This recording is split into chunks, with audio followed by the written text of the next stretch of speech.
yaşanan günlerden sonra, gözlerden boşalan yaşlardan sonra, gençlik vakitsiz gittikten sonra elveda diyorsun.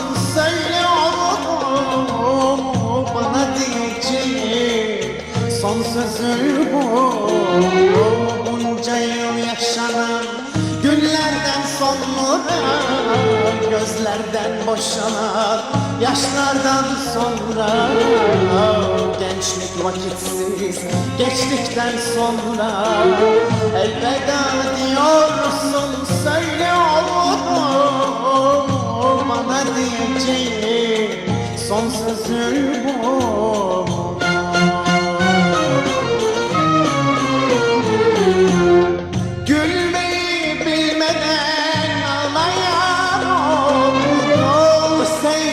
Tatmadan acıyla doldum, gülmeyi bilmeden ağlayan oldum. Sevgiyi tatmadan acıyla doldum, uğrunda yaşayan bir ölüm oldum.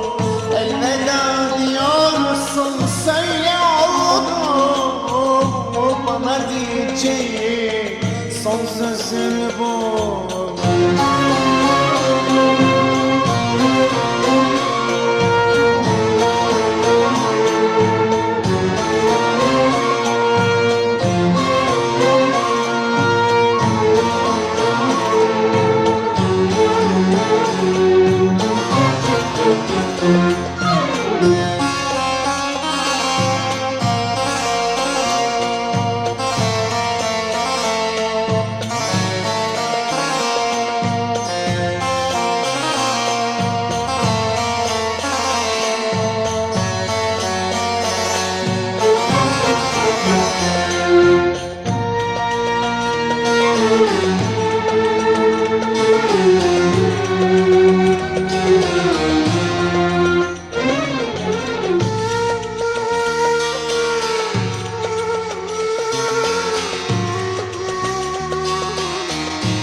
Güller yaş tuttum yanaklarına, sevgiyi anlattım kulaklarına, gururumu serdim ayaklarına.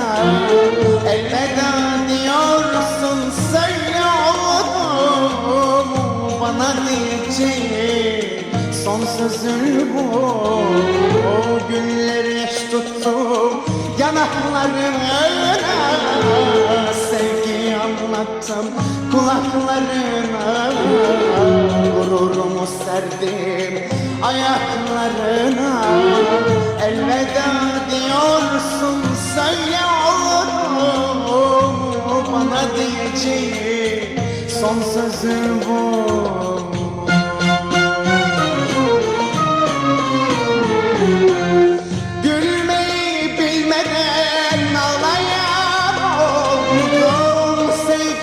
Tatmadan acıya doldum, gülmeyi bilmeden ağlayan oldum. Sevgiyi tatmadan acıyla doldum, uğrunda yaşayan bir ölüm oldum.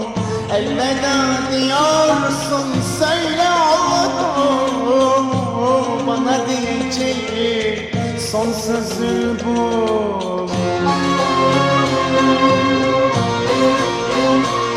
Bunca yıl yaşanan günlerden sonra, gözlerden boşalan yaşlardan sonra, bu gençlik vakitsiz gittikten sonra elveda diyorsun. Söyle oldu mu? Bana diyeceğin son sözün bu mu? Son sözün bu mu? Bana diyeceğin son sözün